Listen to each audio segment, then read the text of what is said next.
এই লিসা, হ্যাঁ তোর জলের বোতলটা একটু দিবি রে, একটু জল খাবো। আমি না জলের বোতলটা আনতেই ভুলে গেছি, যা গরম পড়েছে পুরো গলাটা শুকিয়ে যাচ্ছে রে। সরি রে, আমি না আজকে জলটা মুখ দিয়ে খেয়ে ফেলেছি, এক্সট্রিমলি সরি রে, কিছু মনে করিস না। ঠিক আছে, লাগবে না রে, তুই খা, ঢঙি একটা। Good morning ma'am. Morning morning, বসো বসো বসো। ঠিক আছে স্টুডেন্টস, তাহলে আজকে আমরা তৃতীয় অধ্যায় থেকে পড়া শুরু করবো, ঠিক আছে? হ্যাঁ ম্যাম কাশছেন? এই নিন ম্যাম, এই নিন জল নিন। আমি কোনোদিনও ম্যাম জল মুখ দিয়ে খাই না ম্যাম, এই নিন আপনি খান। দাও দাও দাও। শাকচুন্নি ডাইনি।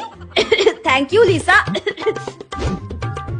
এই কিরে লিসা, তুই যে বললি তুই নাকি জল মুখ দিয়ে খেয়েছিস, তাহলে ম্যামকে দিলি কি করে? হ্যাঁ এই চুপ কর তো, তোকে জল দিয়ে আমার কি হবে? হ্যাঁ তোকে জল দিয়ে আমার কোনো লাভ আছে নাকি? ম্যামকে জল দিলে তো ম্যাম আমার পরীক্ষার খাতায় বেশি বেশি করে নম্বর দেবে, আর আমি কোনোদিন জল মুখ দিয়ে খাই না, তুই সেটা জানিস না? যত সব।